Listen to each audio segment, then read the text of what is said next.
మీరు మీ అభిమాన shows and serials TV కన్నా ముందు ఈటీవీ విన్ యాప్లో చూడండి. Download and subscribe to ETV win app. 99 రూపాయలు మాత్రమే.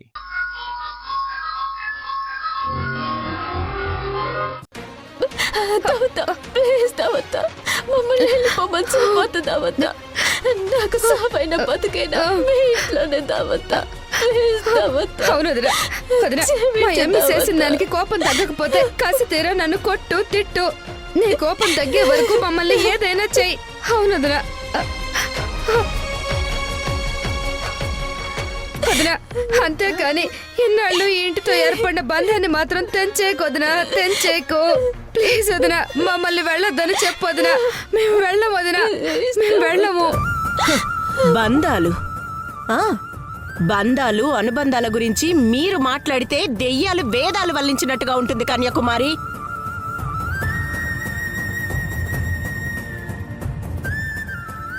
మీరు ఊసర వెళ్ళిలాంటి వాళ్ళు అని తెలియక ఇన్నాళ్ళు నా ఇంట్లో ఉంచాను. మీ అసలు రూపాలు బయటపడిన తర్వాత ఒక్క క్షణం కూడా నా ఇంట్లో ఉండటానికి వీల్లేదు. నేను ఒప్పుకోను. వెళ్ళిపోండి.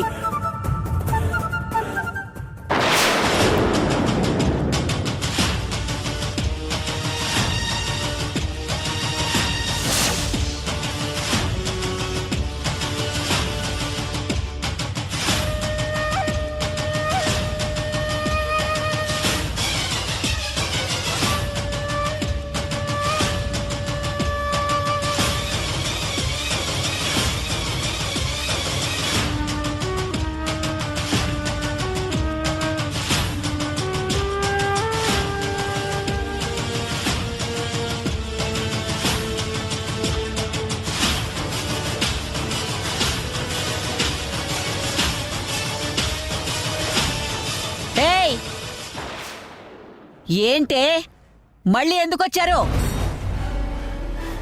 ఈ ఇంటి గడప తొక్కద్దని నా కోడలు చెప్పింది కదా.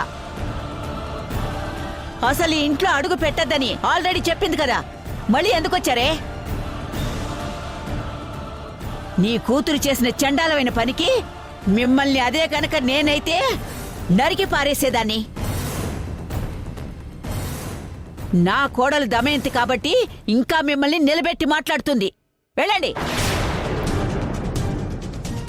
దమయంతి, అయినా ఇంకా వీళ్ళతో మాట్లాడతావేంటే? తన్ని తగలేక. అంత ముద్ద పడేస్తే కుక్క కూడా విశ్వాసం చూపిస్తుంది. కాని వీళ్ళు ముప్పొద్దులా మన ఇంట్లో మెక్కి మరీ మన వెనకే గోతులు తీశారు. వీళ్ళ మొహాలు చూస్తేనే పాపం చుట్టుకుంటుంది. దమయంతి, పంపించే వీళ్ళని. అన్నయ్య అన్నయ్య అన్నయ్య, మీరు కూడా అలా మాట్లాడతారంట అన్నయ్య. మీరు ధర్మరాజు లాంటి వాళ్ళు. ఈ ఒక్క తప్పు కాయండి, మా ప్రాణం పోయినా సరే ఇంకా మీ విషయంలో ఎలాంటి తప్పు చెయ్యం. మీ ఇంట్లో వాళ్ళకి సేవ చేసుకుంటూ ఓ మూలన పడి ఉంటాము.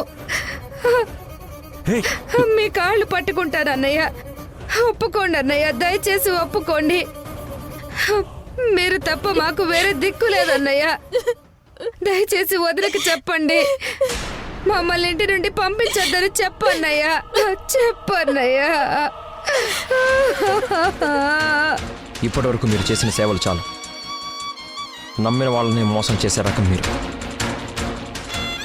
అమ్మా, వాళ్ళు ఎంత బతుకులాడినా సరే ఇంట్లోకి మాత్రం రానివ్వకు.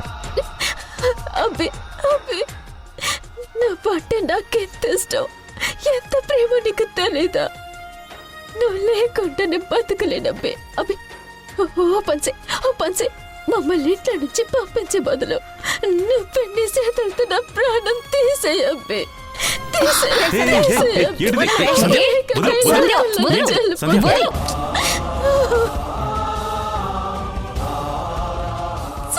చెప్పదు నీకే. సంధ్య, వదులు. ఏ సంధ్య, వదులు, వదులు.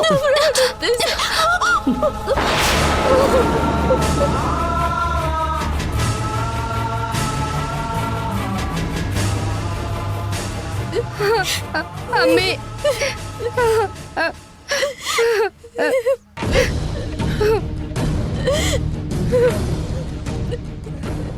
నువ్వు చావాలి అనుకుంటే సిటీలో మూసి నది ఉంది, వెళ్ళి అందులో దూకి చావు. అంతే తప్ప అనవసరంగా నా భర్త జోలికి వస్తే మాత్రం యష్ కాదు కదా, నేనే నీ ప్రాణం తీసేస్తాను. జాగ్రత్త. ఊరుకో అమ్మి, ఊరుకో. ఎంతన్నా సరే సిగ్గు లేకుండా ఇంకా ఇక్కడే కూర్చున్నారేంటే? ఎక్కడికైనా వెళ్ళి చావండి. మీ పాడుగోలు చూడలేక చస్తున్నాం, వెళ్ళండి.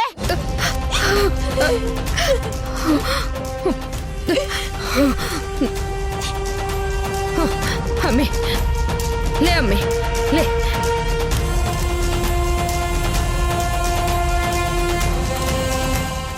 హే దమయంతి, దమయంతి, దమయంతి, దమయంతి, దమయంతి, దమయంతి.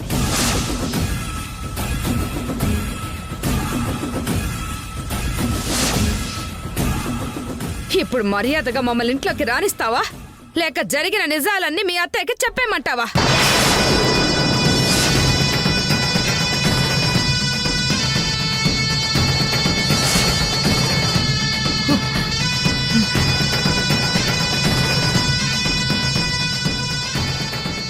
బాగా ఆలోచించుకో. నేను గనక నోరు విప్పానంటే మీ అత్తయ్య ముందు నీ పరువు, మర్యాద, విలువ అన్నీ పోతాయి.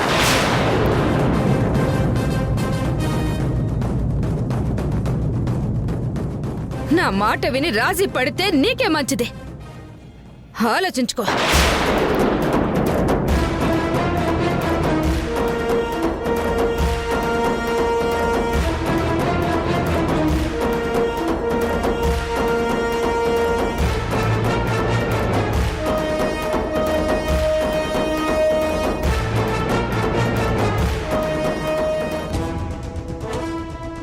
మాట్లాడవేంటి? చెప్పేనా? బామ్మగారు, మీకు కొన్ని నిజాలు చెప్పాలి. అవేంటంటే? ఏంటో చెప్పు. ఏంటా నిజాలు? అదేంటో తెలుసా?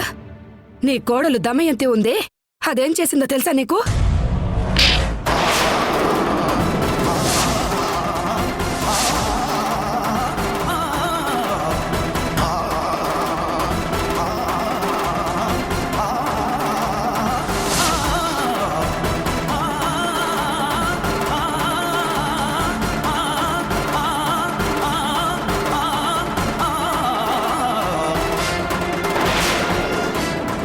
ఇంకొక్క మాట మాట్లాడావో నీ నాలుక తెగ్గొస్తాను అసలు.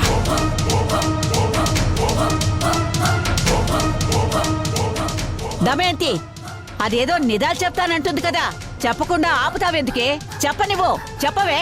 అత్తయ్య, మీకు తెలీదు అత్తయ్య, ఈ కన్యాకుమారి నోరు తెరిస్తే అన్ని అబద్ధాలే అత్తయ్య. దీని మాటలు మీరేం పట్టించుకోకండి. ముందు మీరు లోపలికెళ్ళండి. అసలే మీకు ఆరోగ్యం బాగోలేదు. చంద్ర, అత్తయ్య గారిని లోపలికి తీసుకెళ్ళు. అమ్మా రామ్మా వెళ్దాం. వెళ్ళండి అత్తయ్య. ఉండ్రా చంద్ర, అదేదో నిజాలు చెప్తానంటుంది కదా, చెప్పనివ్వు. అవన్నీ మనకెందుకమ్మా, వాళ్ళు చూసుకుంటారు. నువ్వు ముందురా, లోపలికి వెళ్దాం రా. భాగ్యం, వెళ్ళండి అత్తయ్య, వెళ్ళండి. భాగ్యం. చంద్ర, తీసుకెళ్ళు. ముందు వెళ్దాం రా. రా.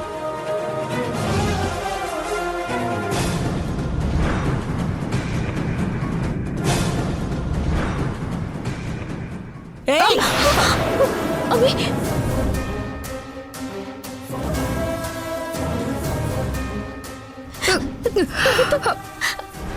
ఏంటి బెదిరిస్తున్నావా?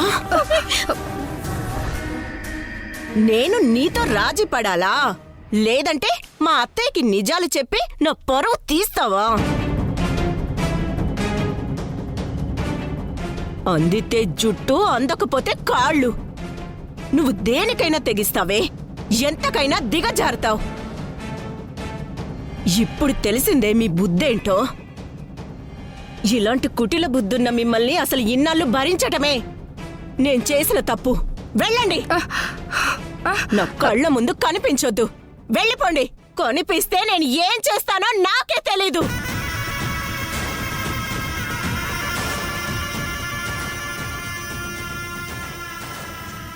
ఏంటే ఇంకా ఏడుస్తూ నా ముందు నిలబడ్డారు? మీ మొహాలు చూడాలంటేనే అసహ్యంగా ఉంది. ముందెక్కడి నుంచి వెళ్ళిపోండి.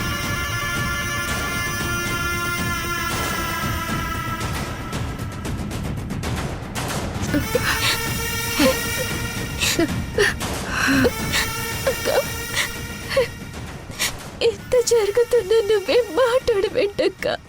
నువ్వు చెప్తేనే కదా నేను ఇదంతా చేసింది. మాట్లాడు వెంటక్క.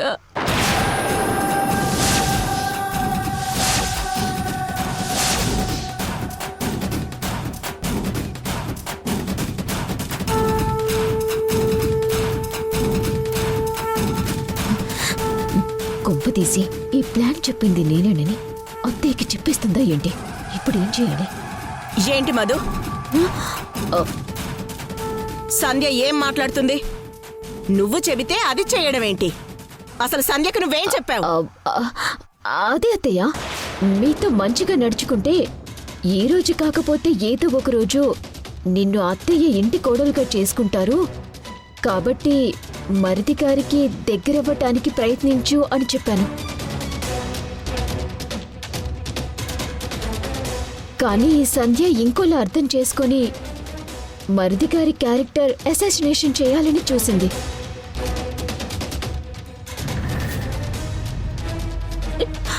అదేంటక్క మాట మారుస్తుండవు?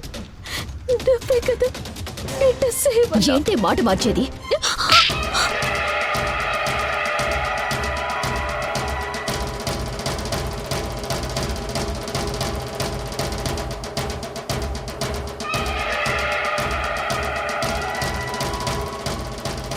అవును, నేనే చెప్పాను. నేనే నిన్ను దేవుడిచ్చిన చెల్లెలని ఎన్నాళ్ళు ఆదరిస్తూ అభిమానిస్తూ వచ్చాను. చెల్లిగా నిన్ను నమ్మినందుకు నా కుటుంబంలోనే కల్లోలం సృష్టించావు. నా బిడ్డతో సమానమైన నా మరిది గారిని ప్రలోభపెట్టి బలవంతంగా లోబర్చుకొని ఈ ఇంటి కోడలవ్వాలని కుట్ర చేస్తున్నావు.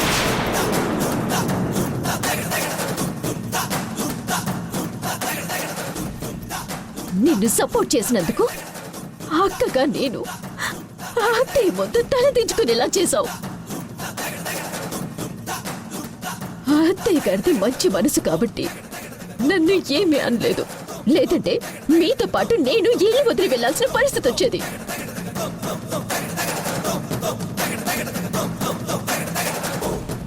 మర్యాదగా చెప్తున్నాను, ఇక్కడి నుంచి వెళ్ళిపోండి.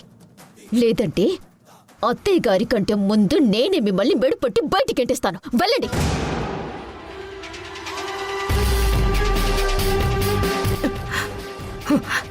అమ్మి, నాకు అర్థమైనదమ్మి, మొత్తం అర్థమైపోయినది.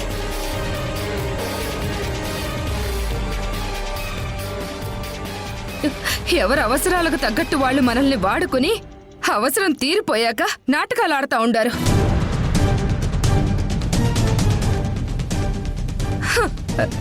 ఆడండి, బాగా ఆడండి. ఇప్పటి వరకు ఈ ఇంట్లో వాళ్ళు ఎన్నన్నా ఏం చేసినా నా ఎమ్మి కోసమే ఓపిక పడుతూ వచ్చుండారు. ఏదో ఒక రోజు మా ఎమ్మి ఇంటి కోడలు కాకపోతుందా అని ఇప్పుడు ఆశ పూర్తిగా చచ్చిపోయి ఉండాలి. మమ్మల్ని మోసం చేసి ఉండారు. ఇప్పుడు ఇక్కడ మాకు జరిగిన అవమానం ఈ జన్మలో మర్చిపోను. హే దమయంతి,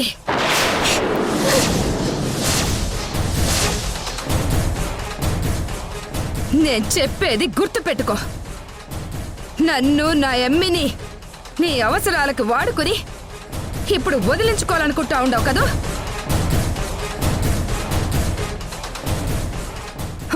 మమ్మల్ని బాధ పెట్టిన నిన్ను నీ కుటుంబాన్ని సంతోషంగా ఉండనివ్వను.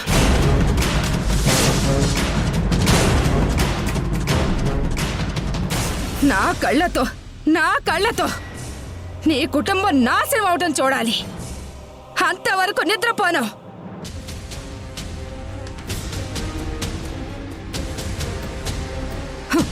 వస్తాను, మళ్ళీ ఇదే ఇంటికి వస్తాను. ఏ ఇంటి నుంచి అయితే మమ్మల్ని గెంటేస్తా ఉండవో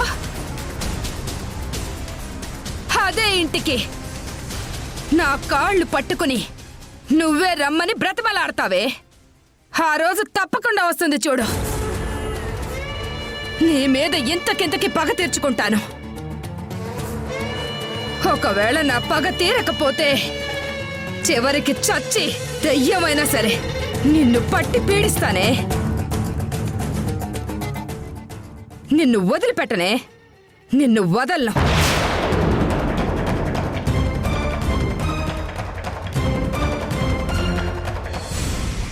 నా ఉసురు కట్టుకుంటావే. ఏయ్ నా కుటుంబం జోలికొస్తే నీ కళ్ళు ఒళ్ళు చివరికి నీ ప్రాణం కూడా మిగలదే. ఈ దమయంతితో పెట్టుకోవడం అంటే నీ చావుని నువ్వే కొని తెచ్చుకున్నట్టే. వెళ్ళు, ఏం చేస్తావో చేసుకో, వెళ్ళు.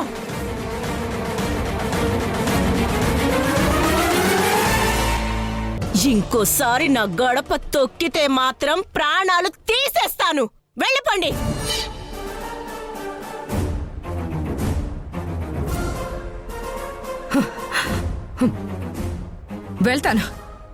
వెళ్తానే, కానీ నీ అంతు చూస్తాను. నిన్ను ఊరికే వదిలిపెట్టనే.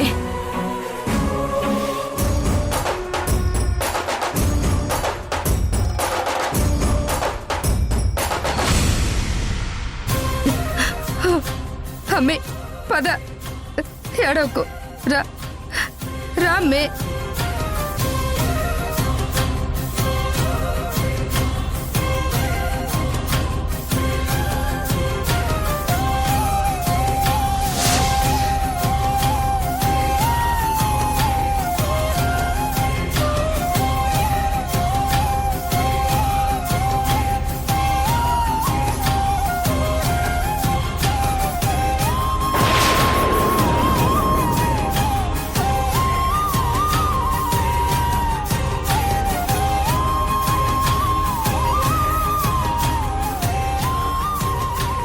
మీరందరూ లోపలికి వెళ్ళండి.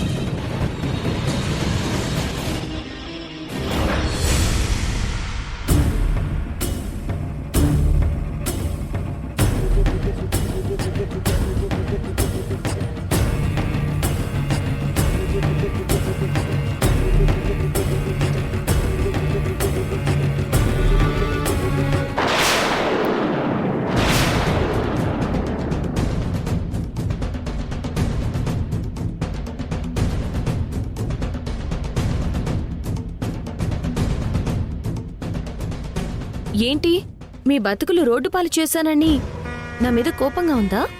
మాకు టైం వస్తుంది సింధు, అప్పుడు చెప్తాం. మీ టైం పూర్తిగా అయిపోయింది కన్యాకుమారి. అందుకే తల్లి కూతుళ్ళిద్దరూ ఇలా రోడ్డున పడ్డారు. తల్లిగా నీ కూతురు జీవితం బావుండాలని ఆశపడ్డంలో తప్పేమీ లేదు. కానీ వేరొకరి భర్తని కోరుకోవడం పెద్ద తప్పు.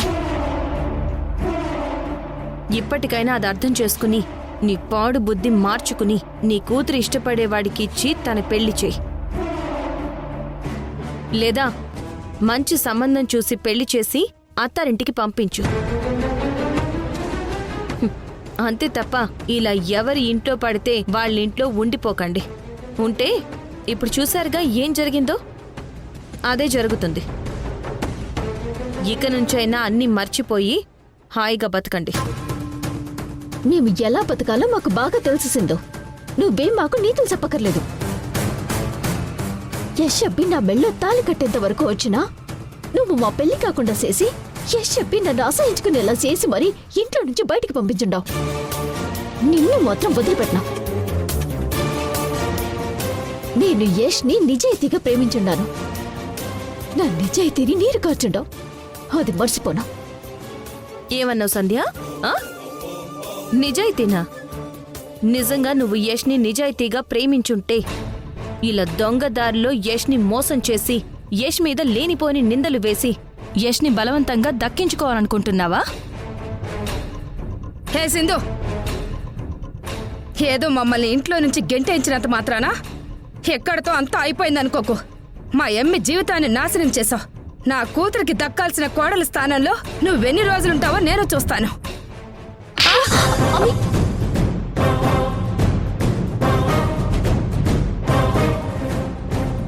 ఇంత జరిగినా నీకింకా బుద్ధి రాలేదా కన్యాకుమారి? నీ కూతురు జీవితాన్ని నాశనం చేసింది నేను కాదు.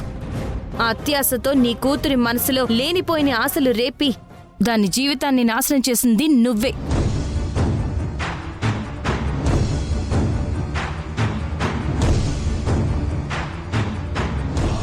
సింధు, ఏ కుటుంబం కోసం నువ్వెలా అల్లాడుతున్నావో, ఏ యష్ కోసం నువ్వు మమ్మల్ని ఇలా రోడ్డు పాలు చేసుండావో, అదే కుటుంబం, అదే యష్ నీకు కాకుండా చేసే రోజు కోసం నేను ఎదురు చూస్తూ ఉంటాను. అమ్మే పద. ఏయ్ ఆగు. పగటి కలలు కాండం మానేసి నీ కూతురి జీవితం బాగు చేసే దారి వెతుకో. వెళ్ళ. రామ్మి.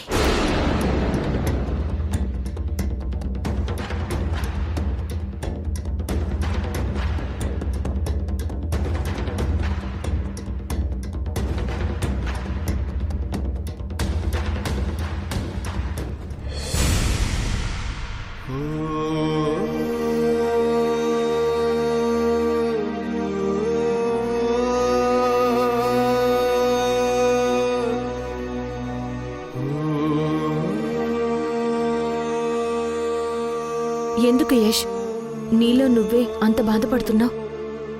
సంధ్య ఇలా చేస్తుందని నేను అస్సలు ఎక్స్పెక్ట్ చేయలేదు సింధు. తెల్లనివన్నీ పాలు అనుకుంటే పొరపాటు యష్. జిల్లేడు పాలు కూడా తెల్లగానే ఉంటాయి. తేడా తెలుసుకుని మసులుకోవాలి. సంధ్య మొదట్నుంచి నీ ఆస్తి, నీ అమాయకత్వం, మంచితనం చూసి నిన్ను పెళ్లి చేసుకుంటే తన లైఫ్ సెటిల్ అవుతుంది అనుకుందే తప్ప నీ మీద ఇష్టంతోనో ప్రేమతోనో తను నీకు దగ్గర అవ్వలేదు. నిజంగా సంధ్య నిన్ను ప్రేమించిన మనిషే అయితే నిన్ను ఇంతలా మోసం చేసేది కాదు. నా మీద అనుమానం, కోపంతో నన్ను అపార్థం చేసుకుని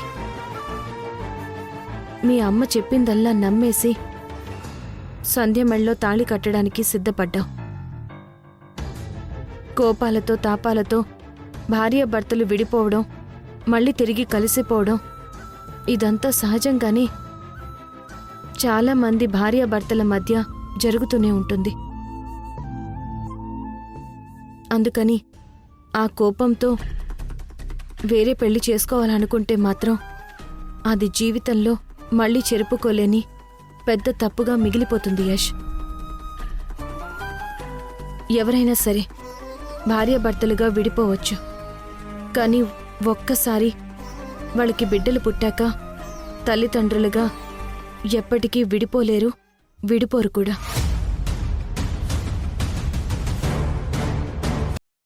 అసలు కింద చేప, బెడ్షీట్ అన్నీ తీసి పక్కన పారే. నువ్వు కూడా హాయిగా పిల్లలతో పాటు మాతో పాటు బెడ్ మీద పడుకో. రాసిందు రామా